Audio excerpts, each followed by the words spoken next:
បុណ្យយុទ្ធសាស្ត្រវិជ័យថកំតិចពុទ្ធនាមេទី23ប្រាយជាមួយនឹងសិល5ប្រពុតឈ្នះមេប្រធឈ្នះមេប្រសង្ឃឈ្នះមេ1អាត្មាក៏3វាចាការសម្រាប់សត្វមានជីវិតតាមហេតុសម្គួរតាមហេតុ2អាត្មាក៏3វាចាការកាន់យកនៅទ្រពដែលគេមិនបានឲ្យដោយកាយឬដោយវាចា3អាត្មាក៏3វាចាការប្រព្រឹត្តខុសក្នុងកាមលើប្តីឬប្រពន្ធអ្នកដទៃ4អាត្មាក៏3វាចាការពោលនៅពាក្យកុហក5អាត្មាក៏3វាចាការសែបឬផឹកនៅគ្រឿងស្វឹងតាមហេតុសំគួរតាមហេតុកាយវិជ្ជចិត្តសង្ខារមិនទាំងបច្ចុប្បន្នធយចិត្តក្តីជាសុខក្តីមិនមែនខ្លួនអតិតរលត់ហើយសម័យសព្វសត្វបានក្រិសុខថកំតិចពោសនាមេទី23ចាប់តែប៉ុណ្ណេះ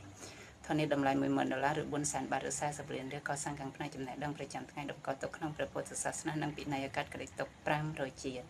ដោយជនណាដែលបច្ចេកផ្ចាតាមហេតុសំគួរតាមហេតុ12/6